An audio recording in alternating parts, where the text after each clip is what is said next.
What's up, everybody? Maik Wiedenbach here. Happy July 3rd. This would have been my mom's birthday. Without her, no videos, so behave. Chest and back. How to set up, how to get most out of your workout, okay? And the answer is always science. So the question is, again, what do the muscles do, right? So in the case of the pec, the fibers, they run like so. It's a motion like this, and then like that, right? So if I want to train my chest, I need to find something where I can bring this into this, right? So the origin into the insertion. So needless to say, the cable fly lends itself really well to a starting exercise where I can go just like this and create maximum tension.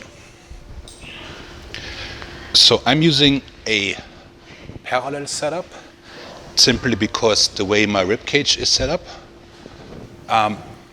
If you are more of a narrow clavicle, smaller rib cage person, you are probably, and I'm generalizing a little bit, best off setting up for more of a decline motion because the majority of fiber sits here.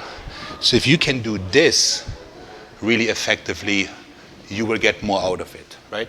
So you could set up like so, and then you would come just over your leg, kind of about here.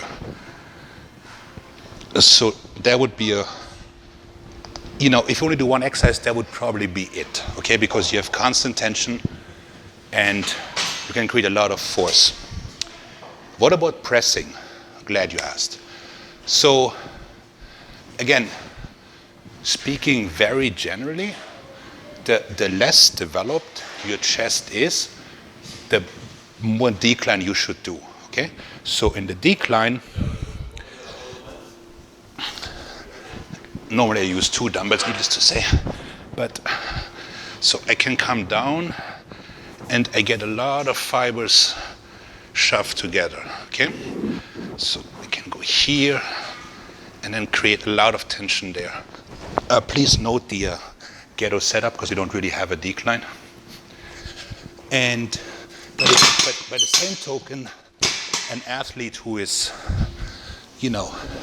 better developed, he could probably start on a relatively high incline, something like this, prop yourself against, and create tension here.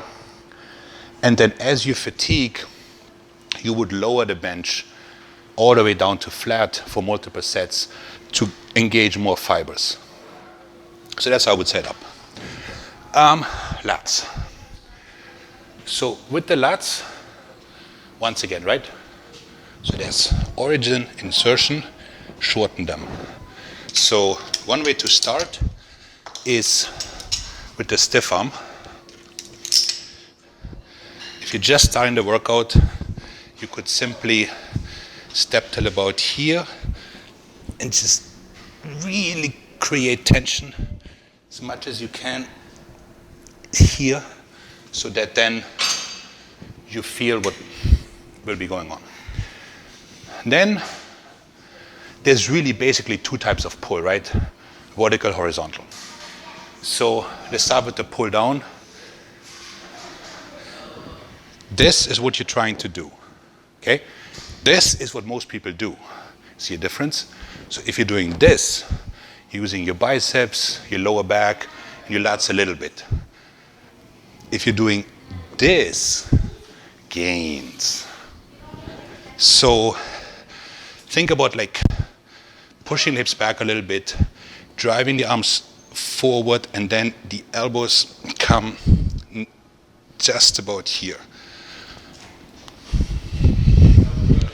So this bar, being of medium width, allows me to kind of like wrap the elbows around in the end a little bit, create proper tension.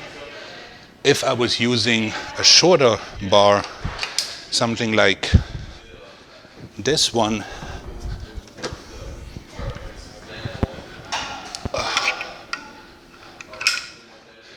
I could be using the stretched phase a little bit better because I would get more out of here.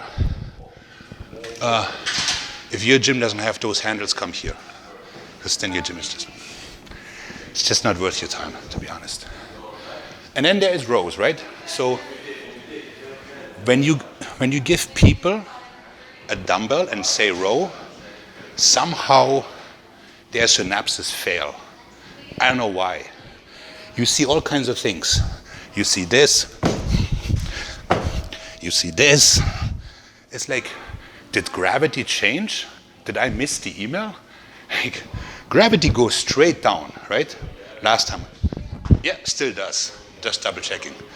So, why would you pull from here? Right? So, from here, you can have a slight tilt, and you come up, and in the end, you can like trying to wrap around a little bit.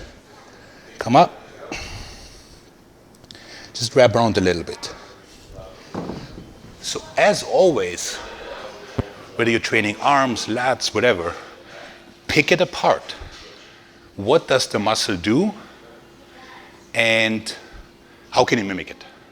How can you best mimic it? That will give you the best results. Big disclaimer, all the videos are just tips, can only give tips. If you need somebody qualified, email me or come here. Maik out.